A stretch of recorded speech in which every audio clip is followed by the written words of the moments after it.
Do you dream of having your own special outdoor space? A small garden that you can admire, enjoy, and call your own. And then you stop and think, I have no idea how to make it. Well, you're not alone. Over the past year, Monty Don has travelled up and down the country, visiting amateur gardeners and working with them to make their dreams come true. He's cast a critical eye over their plans. Don't be too horrified, OK, Monty? Everything's possible. I know it seems unusual. It's just profoundly unusual. And given advice. Just pinch that off. But they took so long to grow. He's got stuck in. Oh, my goodness. And everybody has worked incredibly hard. Look at the size of that. The results are truly exciting. It's really nice. I do believe that everybody, however small their garden, can cultivate a big dream.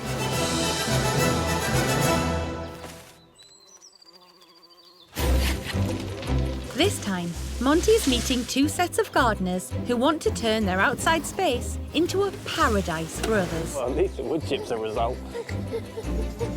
This is the sunny side pick-your-own-veg patch. From a much-needed family retreat Flower. The tree. That's it, tree. to a community project for the whole street. Like a salad? There you go, so you can have that for your tea. It's certainly going to be a challenge to build these big dreams. It's going to be the vegetables for free. Wow, that's very brave. We've only got 2 logs, so it's got to go right.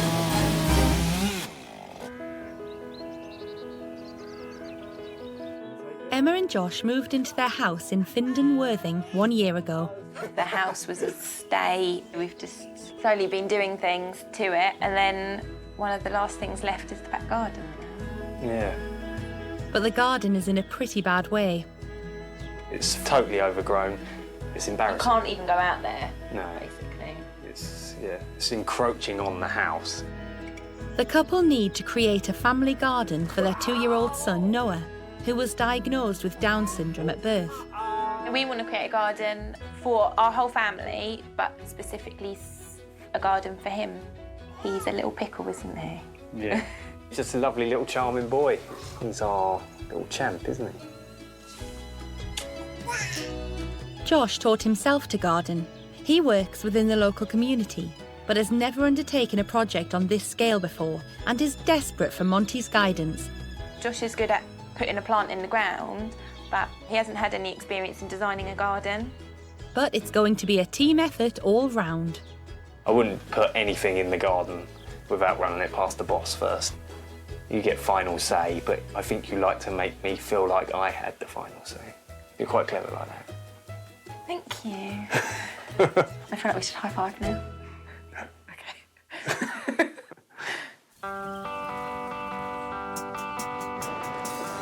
Originally from Zimbabwe, Alethea has lived in Hitchin for the past 8 years. Passionate about gardening, she recently started working in this field. I am working with children with special needs, doing horticulture therapy and teaching them how to grow things. And determined to plant up every inch of outside space, she's now moved on to the uninspiring patch of earth at the front of her house. My big dream is to turn it into a vegetable garden, and because it's the front garden, to share what we have with our neighbours. Alethea wants the whole neighbourhood to get involved. People can see how vegetables are grown. It's something we can all enjoy and share with each other. And she's determined to succeed. I'm not somebody that can sit around just being frustrated when there is actually things you can do at a small level, and you should just get on and do them.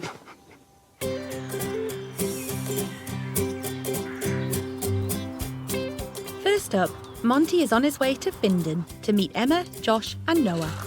They say never meet your heroes, so you could be a real diva. In my dad's wedding speech, he said, I'm so happy that the man that Emma's marrying carries a picture of Monty Don in his wallet with him. I don't. He did. Hello. Josh. Monty. No, I'm Emma. Emma, very nice to meet you. And this is Noah. Noah. Hello. Hello. How are you? So, Here it is. it is a bit overgrown, isn't it? Just a bit. Yeah. Why do you want to change it? We want a garden that is safe for Noah to play in. Noah spends his whole life with me standing behind him, guiding him. It would just be so nice to have somewhere where it's outside, where he can just grow in confidence.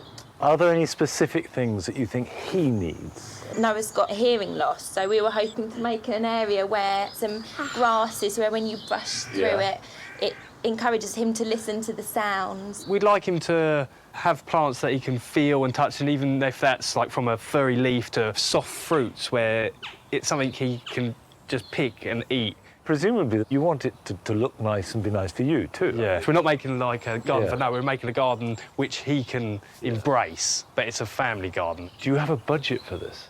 Labour-wise, I can just crack on with it. OK. Plant-wise, I reckon about £2,000. I feel like with the right guidance, I can achieve what I want to achieve. OK. The pressure is, because Noah's young, I've got to get this garden right sort of now. OK. With no time to lose, Monty takes a look at Josh and Emma's plans. They want to create a sensory garden for Noah. They intend to clear the site and remove all trees, but keep the existing shed. They would like a central circular lawn with 6 different trees planted round the edge, with a textured path weaving round it. In the top left of the garden will be a sensory area full of cottage-style flowers. In the top right will be a living willow den surrounded by bamboo and jungle plants. Back towards the house will be a mud kitchen next to a living wall. I mean, I would really now try and pin it down a bit. So if you said the central bed is all edible, he can eat without harming himself at all. And then round the outside with your cottage garden feel, you could focus on the plants on the edge having textures. Right. Yeah. And then as he goes back in, really concentrate on the fragrance. Yeah, that's brilliant. And now what's this planting here? What I imagined, there's a bench here and it changes almost as if you've gone into another country. Whereas Right. here, you're into bamboos, grasses, Right. maybe bananas. Right. Really, almost like two worlds. You could combine them, your grasses and your sound here, with an edible bed in the middle, because it would get sunshine, and here another central bed, which could be touch. If you want to maximize all the senses, the sound of water is lovely and almost essential. Could we not introduce some kind of running water, dripping water, fountain that was completely child-friendly and safe? I mean, I can see somewhere where I think it might work well. Do tell them. I think on the back of that wall there. It would be interesting because you'd have to sort of discover it. Exactly. Monty believes Emma and Josh should keep the central circular lawn, but reduce the trees around the edge for more space and hold on to the bay tree. Keeping the shed will allow them to attach a water feature to the wall. He suggests simplifying the path so that it only leads to 3 defined sections. By combining the top areas, they will have one large sensory bed for touch, smell, sight, sound and taste. Finally, he wants them to link the mud kitchen to the top area with a living willow tunnel. But before he heads off, Monty joins a team of friends and family to get the site cleared. Oh, we should take this down, shouldn't we?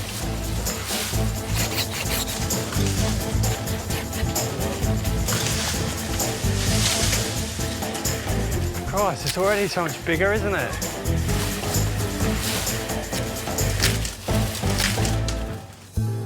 Cutting it back has made it seem easier to do. This is great.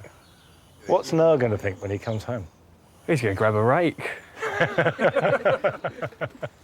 Monty has made quite an impression on the gang. Very impressive. Yeah, really good, yeah. With his saw. Yeah, big hands. I thought he was just going to be standing around giving us instructions, but... Yeah, we really got stuck in. Didn't he? Yeah, yeah.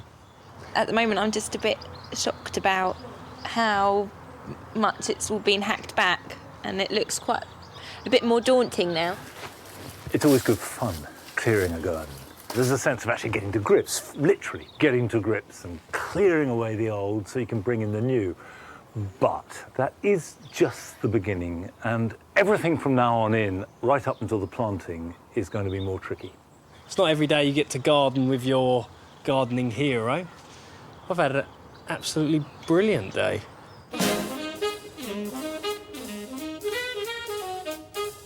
A few days later, Monty is in Hitchin to see if he can help Alethea tackle her big dream. I haven't been precious about my garden at all, because now that I've got Monty Don coming to say, if he wants us to pull it all out, fine. Hello. Hello? Alethea. Alethea, yes. Now, where's the space we're going to be doing? The front garden. Oh, it's front. Yeah. Aha. Well, I would like it to be fruit and veg for people in the community to help themselves to it. So a food-is-free garden. Front gardens have a very particular place. They're all about appearance. A private space, but a public face. What you're suggesting is inviting people in a way that is quite unusual. Being able to show people that you do have the choice. And if you just put a seed in the ground and water it, you can do that yourself. And how are you planning to grow it? I'm going to need raised beds because the soil is really, really poor. I've actually seen a design of a system where they build a reservoir at the bottom of the bed and then they put the soil layer on top. What's your budget for this whole project? Overall, I intend to spend about £200. It's to make all the raised beds and the reservoirs and the compost and any plants and seeds. I'm planning on upcycling a lot of material, and in fact I've already been offered timber to put the raised beds together. All right. Alethea wants to retain the basic layout of the garden and keep the apple tree. The side path will have an arch and trellis. She intends to build 7 raised beds to grow vegetables in. The outer edges of the garden will be dedicated to informal flowering plants. Alethea's friend Carrie has been helping put plan to paper. My first reaction to this is that you've based it on what is already there. I would suggest going back to the drawing board and said, if this was a virgin site and if we wanted to grow as much as possible, what would we do? I'm happy for everything to be changed. You don't need to separate the flowers and the vegetables. You can mix it up and it will look very pretty. In terms of maximising your harvest, our growing season is essentially April through till November. You want to have some beds ready by mid-April. Your idea of reservoirs, I think it's probably not necessary. Spend that money you save on 2 other things. 1, more raised beds, and 2, an outside tap. Yeah, it's very therapeutic going out and watering your garden. Yeah, I think it is. I think it's a really good point. Because it's at the front, you're going to engage with the community. I would get rid of your fence. I've never liked the fence. You know, if you want it to be an open garden, make it open. Maybe like a low picket fence. Yes, that would be very nice. What you have is a lovely big concept, and it's exciting. Monty believes Alethea should start entirely from scratch and remove the apple tree. She should maximise the space and build even more raised beds. These can be interplanted with flowers and vegetables rather than keeping them separate. As well as her arch, she should install a low picket fence so the whole community will be encouraged to come in and enjoy the garden. I was slightly puzzled when I first saw this because the space is small, but fairly modest ambition to grow some vegetables in it. However, as Alethea explained the community project, this is a really big idea. Because it's something that's been in my mind to do, I don't see that it's out of the ordinary. So when I come back, I'm looking forward to seeing lots of raised beds, and then we can look at a way of maximising the quality and the quantity of the plants that she grows. Where I'd actually given myself boundaries within this big dream, he sort of came along and went, or you could just get rid of those boundaries.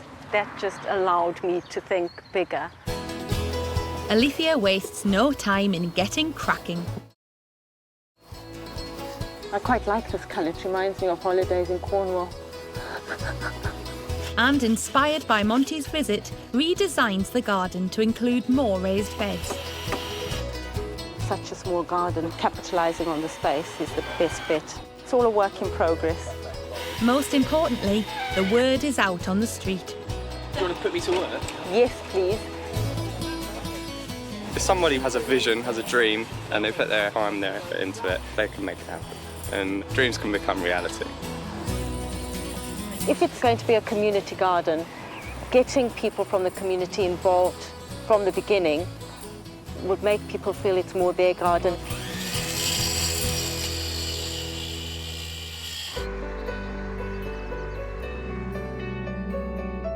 Since Monty's last trip to Findon, Josh and Emma have listened to his advice too.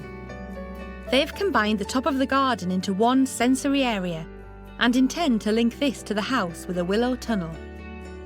More than anything, we've simplified a lot of it and we've decluttered the plan to a certain degree, so we've changed paths. They have now completely cleared the garden, laid the lawn and sown a wildflower section near the house. And they've made one change which is particularly significant. We were going for 6 sensory trees, but we've decided to go for just 3 apple trees. Because of Noah's Down syndrome, he has an extra chromosome, and we found out that the Bramley apple tree has an extra chromosome as well. And in order to have a Bramley apple tree grow successfully in your garden and produce fruit, you have to plant it with 2 other apple trees, because unlike other apple trees, it's not self-fertile. So the theory is that if you give it the right care and attention, a Bramley apple can thrive in your garden, just like given the right care and attention, a child with Down syndrome can thrive just like anyone else. Let's plant them, team. Yeah. James Grieve. Does it need to go over that way a bit, though? Well, I was quite like them in line. But, yeah. Whatever you say, darling. Put it there. Josh just absolutely stinks. Yeah, I know. So the new theory is, I believe, that you have to stake at an angle towards the wind. But I haven't got a sledgehammer. If you hold it like that, Yeah. then I'm going to whack it with the spade. It's lucky I trust you. Yeah, if you hold it like that. Oh, God. Mind your... Don't worry. Wait.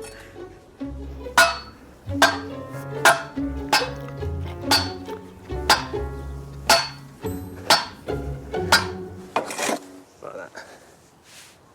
Right, and then we water it in. That's our first tree in our garden. Yay!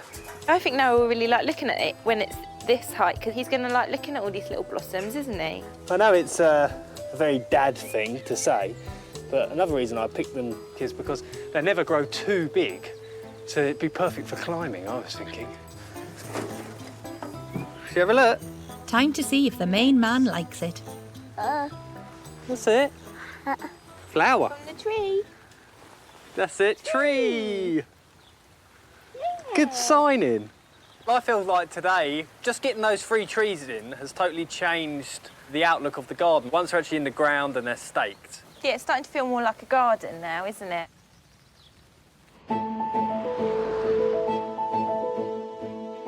Back in Hitchin, the raised beds are in. But before she can start planting, Monty is keen for Alethea to work out what's going where. So she's off to Wimpole Estate, a National Trust property in Hertfordshire, with a huge working kitchen garden. Head gardener Philip Waits is ready to show her and Carrie around. It was built between 1790 and 1795, so it's been here a long time, just like me. Philip wants to show Alethea their version of raised beds. If you've got limited space, I wouldn't be tempted to plant big things like cabbages, brassicas, taken up an awful lot of space for a long time. So think about smaller crops all round. Cut and come again. Yeah, exactly, yeah. Maybe some cut and come again lettuce. People tend to sow too many seeds at once, but if you hold it back and just do it at 2 or 3 week intervals, you can get a succession of plants. Do you then have to dig it over again? No, we've got deep soil here. Right, OK. And the beauty of these raised beds is you don't have to do too much digging. You've got the option to plant chard in amongst the flowers. And Philip is keen for the visitors to pick some chard themselves. This is a really good crop to grow in a small space. It's just keep picking it and picking it and picking it. If you wanted the plant to keep going, if you just cut down the flower, does that give it a bit more? That keeps the plant going for a little bit longer. Right, so it but boosts... eventually it exhausts itself. Oh, yeah. Right. And it just falls out of the ground. Oh, okay. Yeah. We'll see He is intrigued by the community purpose of Alethea's garden. It's going to be to allow the neighbourhood to pick vegetables for free. Wow, that's very brave. If they see it in my front garden, especially if they see it going all the way through the winter, they'll know you can actually feed yourself the whole way through. It is possible to produce vegetables all year round.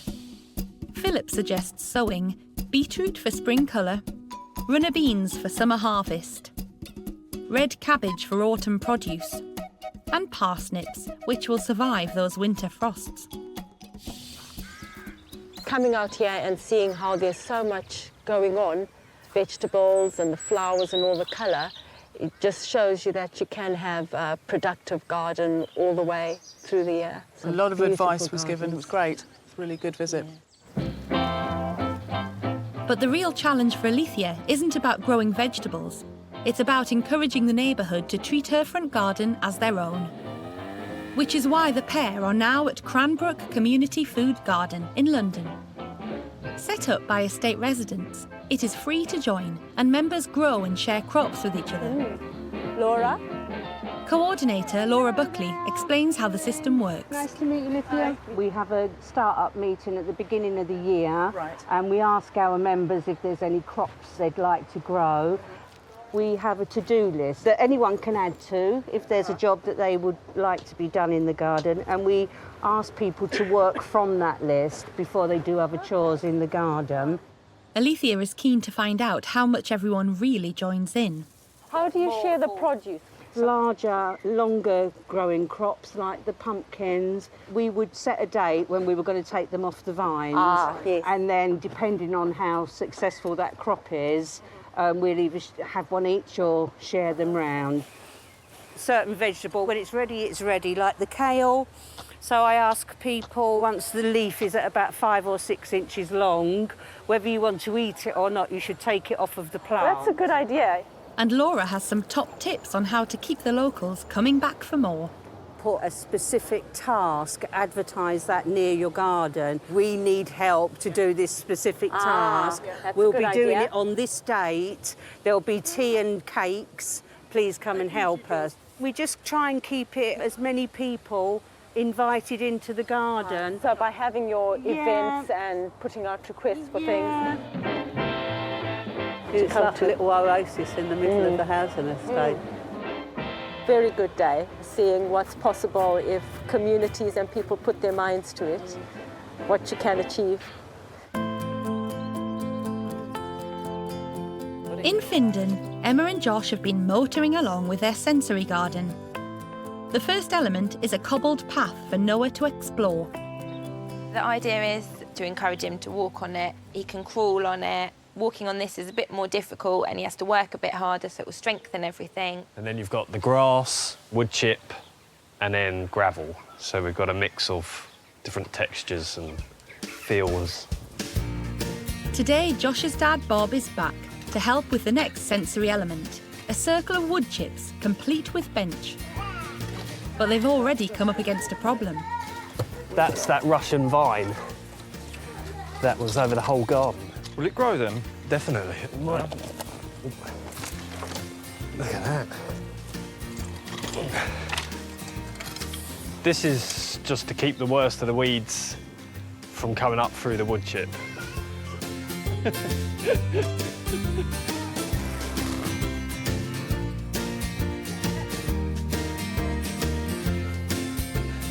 Oh, don't lift it up, Noah. Oh, at least the wood chip's a result. Yeah, wood chip. Now to build the bench. But the boys aren't entirely sure how to go about it. This is uncharted territory for us. I mean, we've never done this. This is our centre stump. So we have 2 railway sleepers coming along and then they meet to this point. And then you have 2 more stumps at the end, but on their sides and sort of sunk in. And the vine keeps fighting back.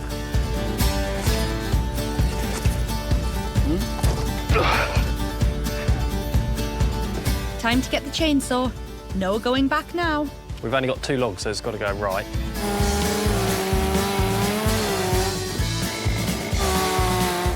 Perfect. And now Emma adds the finishing touches. The idea is that there's lots of little nooks and crannies for all little bugs to live in. Noah hasn't had much experience of wildlife, so I'm hoping that this will encourage him to be a bit more excited about it.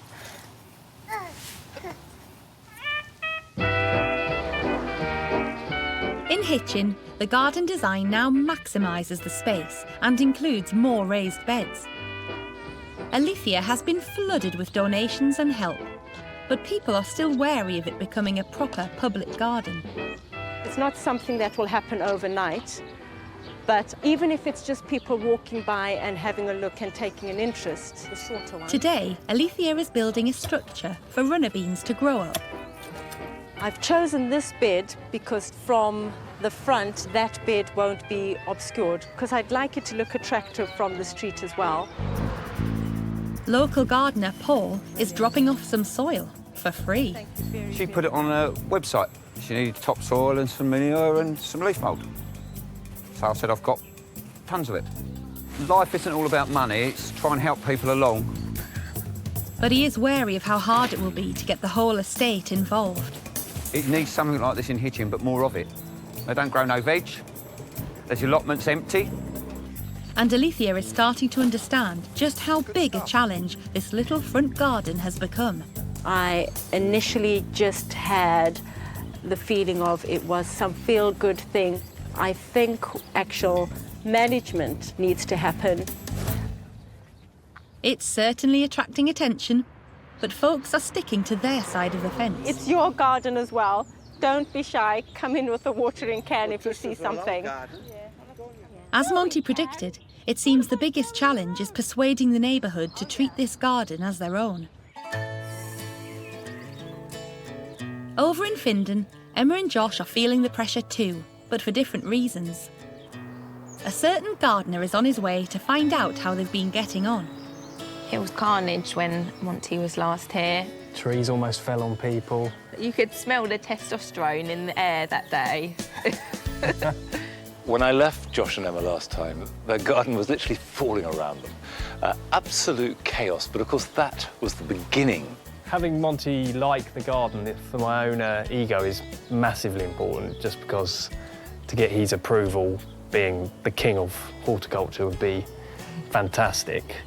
But more than anything, it's if Noah likes the garden.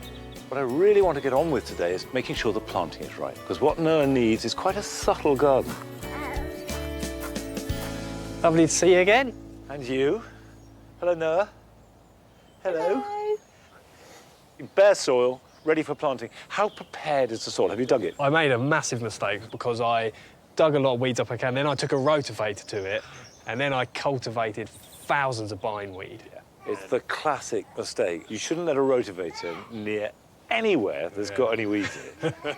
You do it when the ground is completely clear of weeds, dug over, doesn't do the digging for you, and then it breaks the soil up. Right. And Monty has spotted another mistake. I'm sure you're aware, actually, some herbs are incompatible with others. So, for example, thyme, and marjoram, and rosemary are Mediterranean herbs, and they like full sun, really good drainage, quite poor soil. Yeah. Mint, you would normally never plant in amongst other herbs, because you'll just take over the whole thing. Yeah. Of course, you can always plant it in a pot. Yeah, that's what we've done with this one. This is just in its little... Fine, that's a really good idea. So what's going on behind? All here is just going to be plants. Almost all of them have a sensory input. Time to get cracking, but Monty wants to make sure Emma and Josh understand the fundamental rules of garden design. You need to make a choice now how you want to approach it. Do you want the final thing carefully planned out, or do you want it to evolve? I think we want an evolving garden, don't we? Things like the cosmos that have grown from seed, they're going to all be gone next year, and then we can put something else there. Yeah. Personally, that's how I like to garden too. On to the next design rule. Do you plant in blocks or drifts? And the essential difference is we could create a screen of miscanthus. We could have a sort of hedge of miscanthus. We could have them in groups of 4 or 5, so they're really big statement plants throughout the garden. Or we could maybe have 3 here, and then 1 over there, and then another group of 3. Do you see? So you're picking it up like a rhythm. From a sensory garden point of view, drifts seem to work. With the design agreed, it's time to position the plants accordingly. But it's not long before Josh remembers something he should have mentioned earlier. What I forgot to mention is that we were planning on putting a pergola, so a post sort of there and there, up and over there. Where the plants are? Exactly. Why didn't you tell me? Too much Monty pressure. This is one of Josh's mad ideas. What do you want a pergola for? If it's just for climbers, you've got all these walls. Yeah. No, but let's forget it. You've been like this all the time. Let's just get the plants. Looks like Josh is happy to sacrifice the pergola if it means more help from his hero, Monty. So, Verbena bonariensis have got purple flowers that come out in a floret. Butterflies love them. They will grow a nice open sunny position. So this is decision time. You either continue it to a path, which is a natural end, or you could have slightly different planting under the tree. So could we, from this grasses, go into something that's not massively different, but it's different? Because I've got Exactly that. that. I've got that Crocosmia Brilliant. Lucifer. Good, right. So Now, that's perfect. Monty is keen to make sure all the plants fit into the overall design. In terms of colour, what colour would you use to take us from ivory to red? Looking at the plant, Yes. the pink poppies might go. What they don't have is the same leaf texture as any of these, where basically we've got upright leaves. I would suggest something that holds itself a little bit more delicately. Okay. And the salvia would be nice. Well, on it the might path. well work.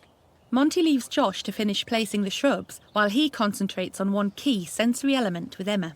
What is it that you like about scent? Certain smells bring up certain memories, and I just love that Noah can make his own memories from it. Do you want to have very specific scents or just a mix? I quite like the idea of not too many overwhelming scents. Monty is keen to help Emma choose the right place for the right scented plant. At different times of day, you can get different scents, because there are some plants that take up heat during the day. That heats up the oils, and as it cools, the fragrance is released. Now, that Nemesia needs to go near where he's going to play, and it can grow in a little bit of shade, but not deep, deep shades. One of my favourite and most evocative scents for me are tobacco plants. And immediately I go back to my childhood. They do best in full sun. Okay. We could plant them over near the seat. And Monty has spotted a whole group of climbers which are perfect for a fragrant spot. This is clearly a honeysuckle. Do you choose it for the flowers? And the smell? Yes, lovely. So that's perfect. So that will grow in some shade and in some sun.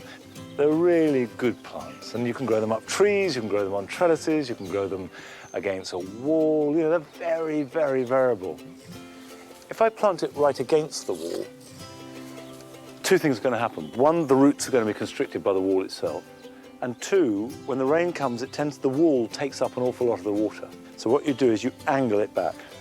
Plant it, put a cane or something up, tie it onto there. It will grow up that, and then you can train it along this.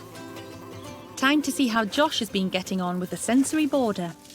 Are you happy with the way this is going? Yeah, full of energy and just want to crack on with it now. What do you think? While you were having a rest, we were doing things.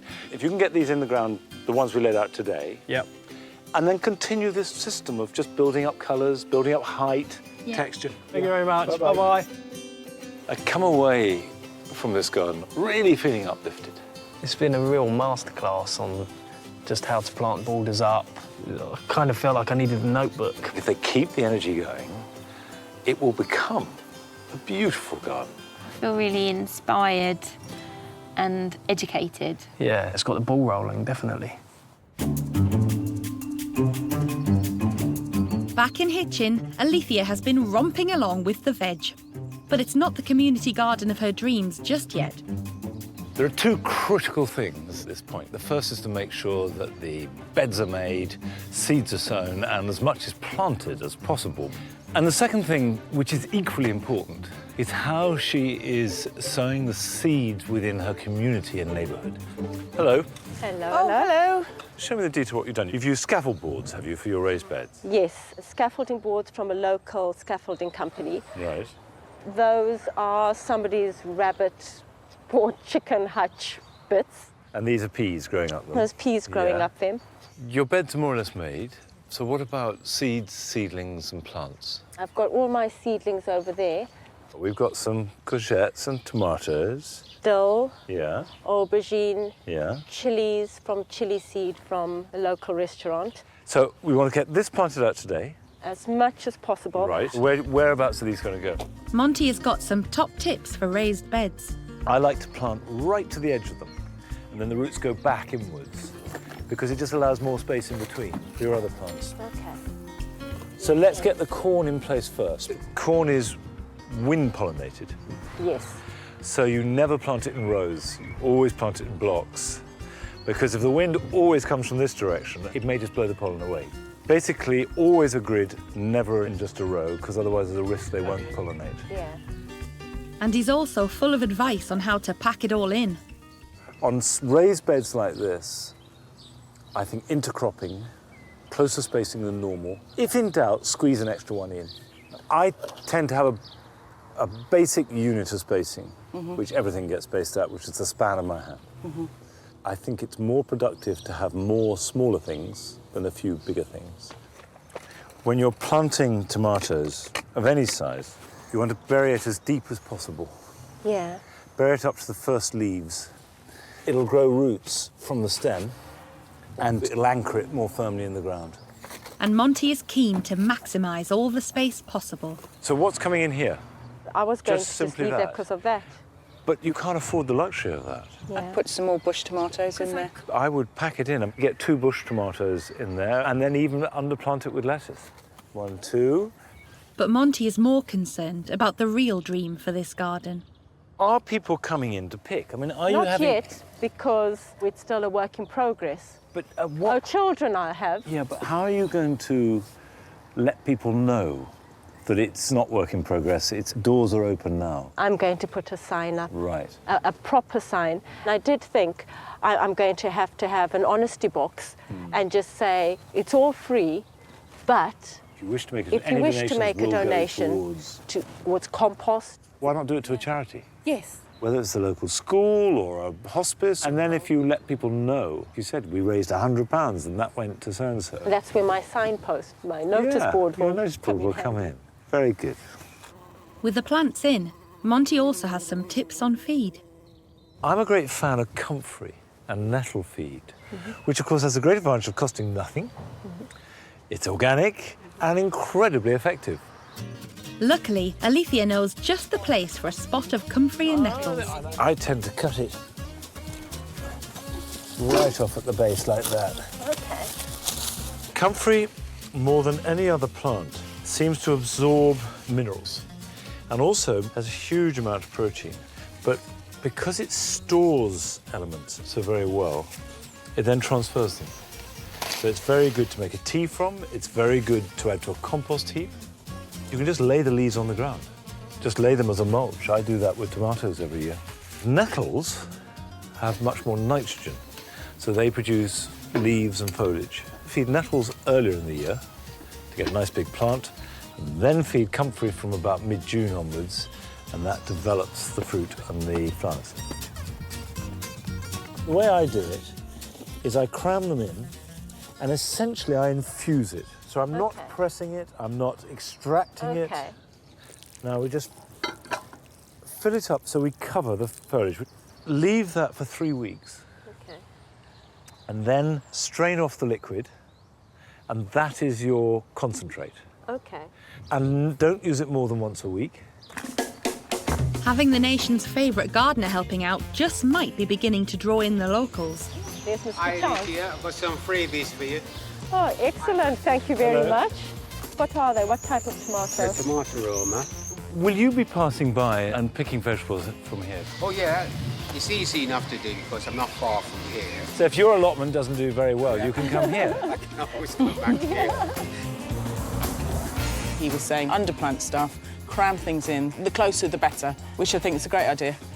What Alethea wants help and I guess support for is the big dream of including her community, of inviting and enticing her neighbours to come in and help themselves. Now, I think that's hard.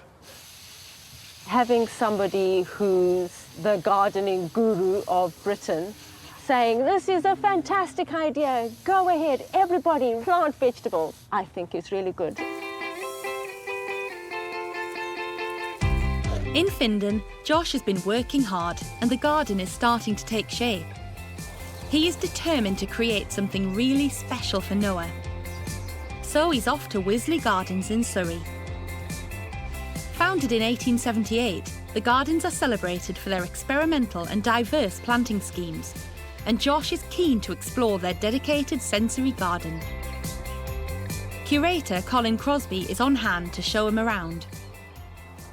Hi there, Josh. How are you? Oh, yeah, not too bad. Yeah, Thank good you to very meet you. much. Try some of those. That's fantastic. It really is. It's a really dark monster, really, really sweet, Oh, colourful, interesting in the garden. Brilliant. That is actually delicious. Let me show you some other things that we've got that might just be interesting. So is this a type of phlomis? It is a phlomis. Feel the leaves in it because they're very soft. It's almost like teddy bear's ears. I'm really pleased to see this because we've actually planted a few of these already. This plant, it loves hot, dry, sunny position. We're on really hot, sunny chalk. Perfect. Yeah. The garden is filled with plants which have been chosen because they stimulate a number of senses. And look at these lovely raised benches that we've got here. And this one's got chamomile in it. Just crush that and rub it. Smell your hands Oh, yeah, that's fantastic. afterwards. And you could create a lawn of chamomile at home or maybe even a bench, so when sitting on it, you've got that great scent. But look over there, in a garden, a common bedding plant. I don't know if you've ever crushed the leaf of a marigold, No, but it's haven't. quite a different scent. You can just crush it and smell it. Quite different, isn't it? Oh, I like that. You like that? I See, like that. I don't like that. But beside it, here we've got the sweet basil. You can pick it straight away, and that's so instant and so satisfying. Yeah. And just the dark colour, most basil is green. That just adds another dimension to it. Yeah, that's fantastic. That's quite easily available. That's easy to grow. Start it off in a kitchen windowsill and then plant it outside and just keep harvesting it all summer and keep planting fresh pots of it so when it goes over you've got more coming on. Anyone can do it. I'll get Noah throwing some seeds in the seed tray. And Colin has got one more trick up his sleeve. And I'll show you some mints that actually don't smell of mint. Look in here now. Ginger mints, chocolate mints, grapefruit mint, basil Blimey. mint. Try that one. I smell mint with that Smell- one. Well, that's right. It's spearmint. Smell that one and see if you get a different scent with it, because it should be slightly different. Oh, yeah, now that, yeah. And this one they call apple mint. Are these widely available? The best place to go to is a specialist nursery, because the advice they give is just fantastic. Yeah. This garden here, what we tend to find is it children that get the most out of it, because they love interacting with the plants. To create a sensory garden, Colin recommends planting silver sage for touch, bright bold sunflowers for sight, love in a mist seed heads for sound, chocolate cosmos for a rich vanilla smell, and edible flowers like nasturtiums for taste. The garden also contains a living willow arch, which is exactly what Josh hopes to create back home. Sculptor Tom Hare is happy to talk him through the technique. What we've done is made a steel frame, just a very loose armature, just a couple of lines. What I'd like you to help me with, to start with, is put this base layer on with the material that I've actually soaked. So this time of year, because we're working with a seasoned stick, it needs to be soaked. You kind of feel like it's just going to snap, don't you? They have a fat end and a thin end. Right. The fat end's referred to as the butt, and that has a lot of tension in it. So that's really useful for kind of twisting and locking into the structure. Okay. But the whippy end, the tip, is great for tying, you know, so you can use it like a piece of string. Right. We can put the fat end into the ground, into there. That kind of locks it off, so you can draw a line. Oh, vertically. right, okay, yeah. Use that to tie in. Perfect. I think visually, like arcs and S's, C shapes, they look the best. So if I wanted to make a window, would I just sort of start by tying it in and bringing it round? One suggestion could be to make the window first, so make a porthole like a frame. Right. All I'm going to do is work at this butt end and just draw a circle in, and then we can just thicken that up by adding another one in. Fits perfectly. So what we need now is a few little tip ends, and you can use these like string. This is a very basic way of creating some drama in your garden. Yeah. And you can make structures and features quite quickly. So do you feel like you have enough techniques to continue and finish this on your own? Oh, definitely not. No, yeah, I do, yeah. You're safe. With half the arch complete, the whole trip has left Josh with a lot to think about. It's given me a lot of inspiration.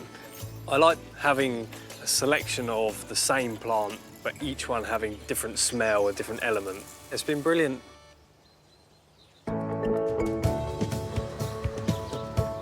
Since Monty's visit, Alethea has finished all the planting. And the comfrey and nettle concoction Monty picked with her is now ready. So it started to rot down. I've put a brick in just to weigh it all down. It is really smelly. I'll just strain that into there so that it doesn't block up the rows. And it's about 1 to 6 parts water. With the planting completed, she's determined to get people through that garden gate. Today will be sort of mini launch. We'll be having our fence up, so that will be a sort of new look, so that the whole place just looks a bit more inviting. People can see it more like their space. The ladies from Cranbrook Community Garden are coming to ensure the day is a success. You come to help me? Yeah, little Come to help me pick some salads? You've got a lot more beds than I imagined that you'd have in a front garden. It's looking really fantastic. What we do in our garden, we encourage them to pick the outer leaves. We leave the heart for a little while, so we use them as cut and come again. Yeah. It is, isn't it? Oh, hello. You are just in time for a salad. Oh, you are a star. My tea's not completely sorted yet. So. I've got some yellow chard. Oh. Calendula and petals. these are your edible flowers as well. Yeah. I now have a tenuous link to Monty Don, Yes. which I shall make sure I tell everybody about. Yeah. But Laura is concerned that while people are enjoying the produce, they aren't yet brave enough to venture in themselves. Normally we would encourage people to pick their own salads around the garden. How come you're bagging it up today? Well, people have been a bit shy about coming into the garden because it's my front garden. Right. But I think if we pick it proper, hand it to people, they might realise, OK, it is for picking, it is for eating, it's not just a show garden. Time to put Alethea's plan into action. Hey, hello there. Hello, Auntie Agnes. They're ready for picking. Yeah. So anytime you want to, just come and help yourself. Yes, I will. Would you like a salad? There you go, so you can have that for your tea. Here, would you like a salad? I would love a salad. Thank you very much. Now you can see that they're ready for picking. Just help yourself whenever you like. When I learn what's edible when, then I think I would be happy to go and pick my own. This is a beginning of my dream garden. And Alethea is determined not to give up. We are the Sunnyside Estate, and this is the Sunnyside Pick Your Own Veg Patch. We will be an official neighbourhood garden. It's been a real community effort, and looking at it all, that's what the garden says to me as well, is my community.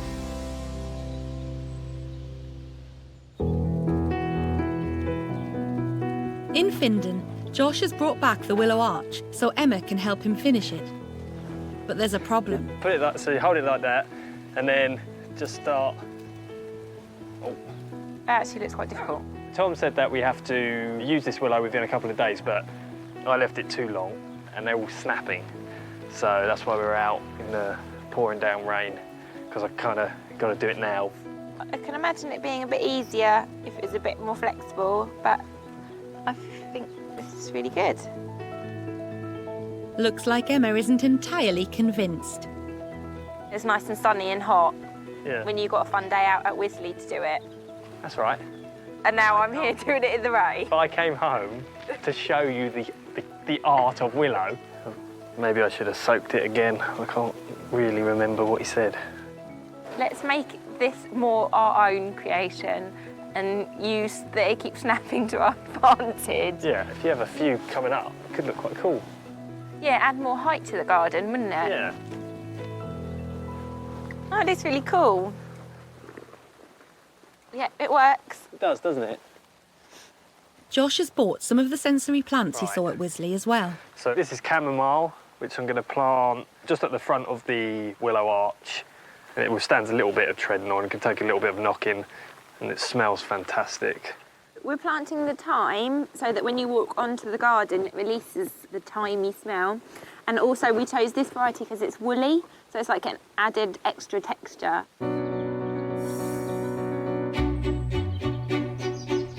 Back in Hitchin, the Sunnyside vegetable patch is complete and people are finally starting to step inside.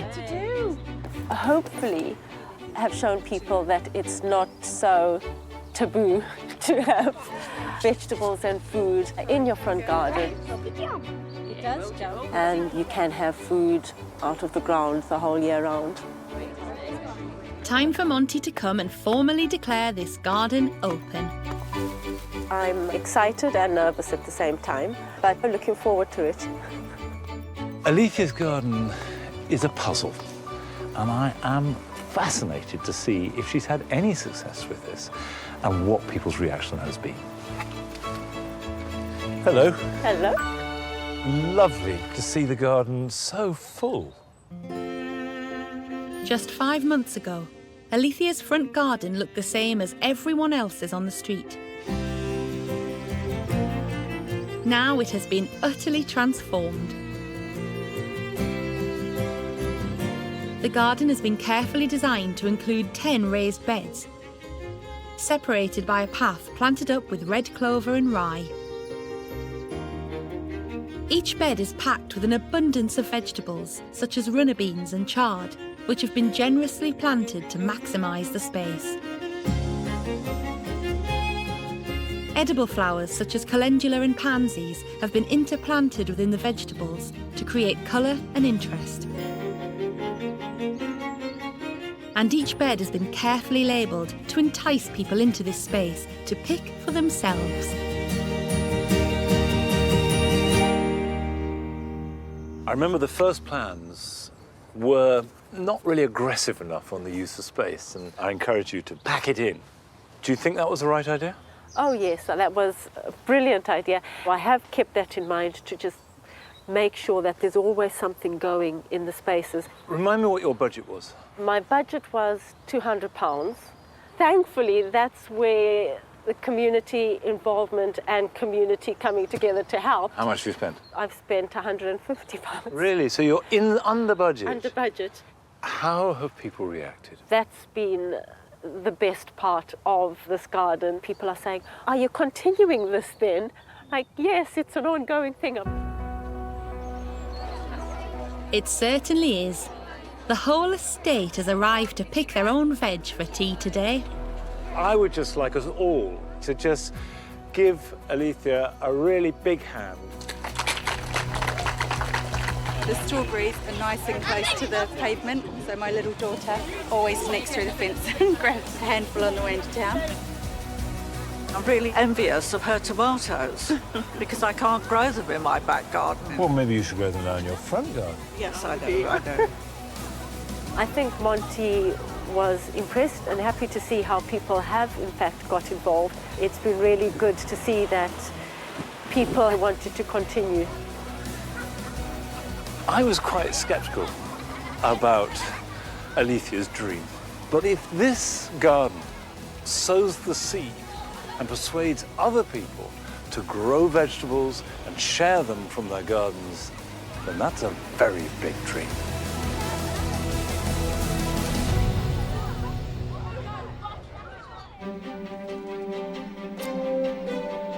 Back in Findon, Emma and Josh are putting the finishing touches to their sensory garden.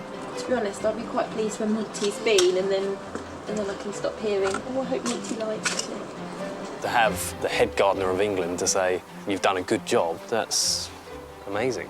If he says that. He hasn't seen it yet. I'm nervous.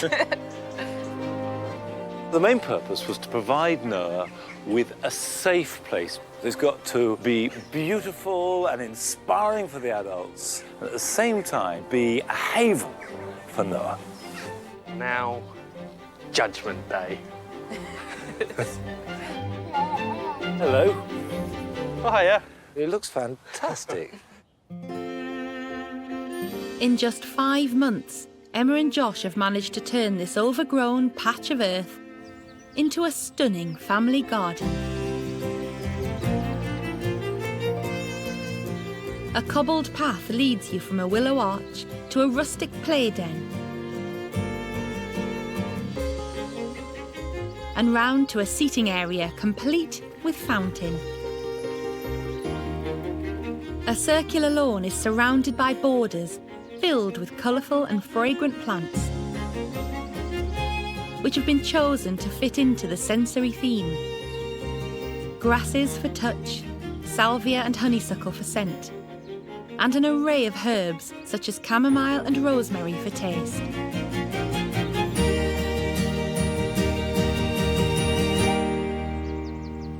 Is it worked out for you? Are you getting pleasure from it? It's everything we want in a garden. It's a total fantasy, fun garden for Noah as well. He just loves it, and he just goes off in his own little world. You coming, you're going to show me the path? Real variety here, haven't you? Different types of touch, soft, some harder, good scent. And it's all your sort of height too, isn't it, Monty? How much did it cost? I reckon £3,000. It strikes me as not bad value for money, that. Oh, absolutely. You know. Are you still pinching yourself that it's so different? Well, I pinch myself every morning when I look out the kitchen window. Before, it was just awful, and now we've created this. At the end of the day, it doesn't matter how well we like the planting schemes of the borders. If he's running around and he's playing in it, we tick the box we wanted to achieve. You know. I think that's clever planting on your behalf.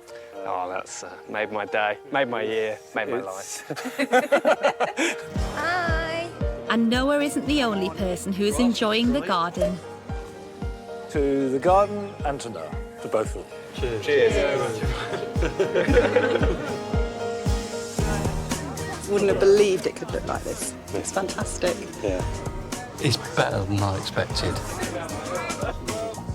This is a real achievement, and they will grow in themselves as Noah grows up with it too. I feel that he's grown so much from just the process of making the garden. What this garden shows, more than any, that gardens are for everybody. I got married, I've had a kid, and then creating this garden over the space of a year have been the best parts of my life to date, easily. Oh.